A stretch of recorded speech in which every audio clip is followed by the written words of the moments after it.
Assalamualaikum warahmatullahi wabarakatuh. Izin ibuan teman-teman semuanya. Perkenalkan, kami dari kelompok 1 akan menyampaikan hasil pengamatan dan hasil diskusi kami mengenai pencemaran udara yang ada di Sendik BRI. Sebelumnya, perkenalkan nama saya Sosial Kunia Pratama dengan NIM 2510942029.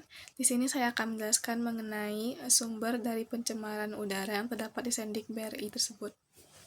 Nah, berdasarkan hasil analisis dan hasil diskusi yang telah kami lakukan, terdapat dua sumber utama yang menjadi penyebab pencemaran udara yang dari sekitar Sendik ini. Yang pertama yaitu adalah dari asap kendaraan bermotor. Kendaraan bermotor sering sekali berlalu lalang di sekitar Sendik, dan otomatis zat-zat atau gas-gas dari kendaraan motor tersebut bertebangan di udara, dan hal tersebut dapat menjadi penyebab pencemaran udara sekitar Sendik. Yang kedua yaitu debu-debu yang ada di jalanan. Nah, debu-debu ini sendiri itu terangkat karena kendaraan bermotor yang berlalu lalang, sehingga debu tersebut menyebar di udara dan menjadi salah satu penyebab dari pencemaran udara sekitar Sendik ini. Nah, selanjutnya akan dilanjutkan oleh rekan saya. Terima kasih. Perkenalkan, nama saya Jira Hakim Nasution dengan NIM 2510942059. Nah, selanjutnya adalah pencemar udara. Pencemar udara itu terbagi menjadi 3 faktor. Yang pertama ada faktor biologis. Faktor biologis itu seperti partikel hidup, contohnya itu seperti polen, spora, jamur, bakteri, dan virus yang bisa menyebabkan penyakit. Lalu selanjutnya ada faktor kimia. Faktor kimia itu seperti gas berbahaya dari kendaraan dan juga industri. Contohnya ada SO2 ataupun karbon dioksida dan yang lain-lain. Lalu dari kimia tersebut bisa menyebabkan polusi dan masalah pernapasan. Nah, kalau yang terakhir itu adalah faktor fisik. Faktor fisik itu tuh adalah contohnya itu seperti partikel kecil dan juga debu-debu yang bisa masuk ke paru-paru dan sangat berbahaya bagi kesehatan manusia. Perkenalkan, nama saya Kaila Naura Nasution dengan NIM 2510942004. Adapun selanjutnya yaitu mengenai kelompok masyarakat yang rentan. Yang pertama yaitu ada anak-anak yang mana sistem kekebalan mereka dan sistem pernapasan mereka ini masih dalam tahap berkembang, sehingga risiko mereka terkena gangguan pernapasan itu sangat tinggi. Yang kedua yaitu ada lansia, yang mana sistem kekebalan mereka ini sudah mulai menurun, sehingga risiko terkena penyakit ataupun penyakit jantung ataupun paru-paru itu tinggi apabila sering terpapar oleh udara yang terkontaminasi ini. Dan kemudian yang ketiga yaitu pedagang atau penjual. Mereka yang setiap hari menghirup udara yang terkontaminasi ataupun udara debu dan partikulat yang lainnya, itu lebih rentan juga terkena penyakit ataupun gangguan dari pernapasan. Yang keempat yaitu ada konsumen ataupun pembeli, yang mana walaupun mereka sebentar berada di tempat tersebut, namun mereka sudah cukup menghirup udara yang terkontaminasi. Belum lagi mereka ini membeli makanan ataupun minuman yang mungkin yang sudah terkontaminasi, sehingga potensi rentan terkena penyakit itu cukup tinggi. Yang kelima yaitu orang yang dengan penyakit jantung ataupun gangguan pernapasan sebelumnya. Mereka ini lebih sensitif dan juga mereka memiliki risiko kesehatan yang lebih serius apabila lebih ataupun terlalu lama menghirup udara dari yang sudah terkontaminasi ini. Baik, saya Ina Ramadhani dengan NIM 25109410006 akan menjelaskan tentang potensi dampak kesehatan. Dampak kesehatan dari polusi udara ini menjadi masalah penting bagi kesehatan lingkungan. Salah satu penyebab dari polusi udara ini adalah asap kendaraan bermotor, debu, dan polutan lainnya.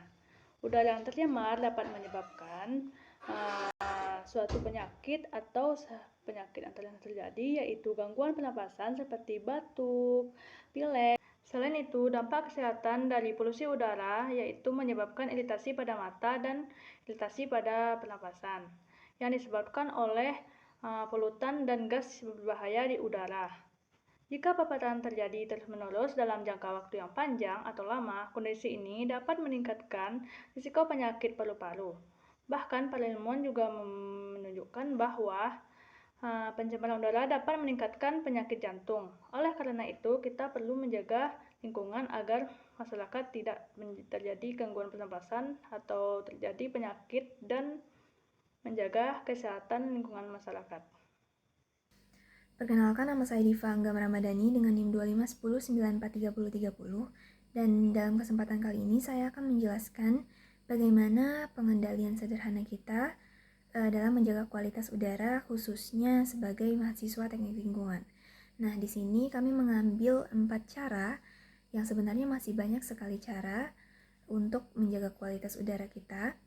Yang pertama itu adalah dengan menciptakan teknologi pengendalian partikulat, dan partikulat di sini yang dimaksud adalah berupa debu dengan PM2,5 atau PM10.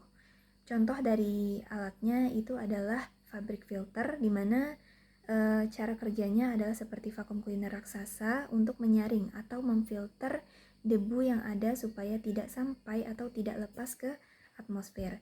Nah, lalu selanjutnya yang kedua adalah dengan pengendalian polutan gas dan juga VOC, di mana yang kita ketahui polutan gas seperti sulfur dioksida ataupun nitrogen oksida dan juga hasil dari penguapan cat minyak ataupun sering kita sebut sebagai VOC yang memiliki kandungan zat kimia berbahaya itu dapat berpotensi tinggi dalam merusak dan juga menurunkan kualitas udara kita, sehingga perlu dilakukan yang namanya pengendalian dari gas polutan tersebut agar tidak berlebihan dan mengganggu atmosfer.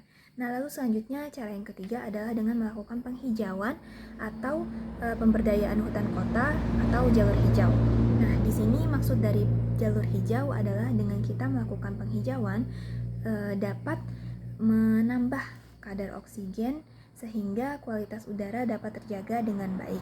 Nah, lalu selanjutnya adalah dengan menciptakan sebuah sensor, di mana sensornya ini berguna untuk mengecek kualitas udara kita, sehingga kita dapat melihat bagaimana kondisi dari indeks standar pencemaran udara yang ada di lingkungan sekitar kita.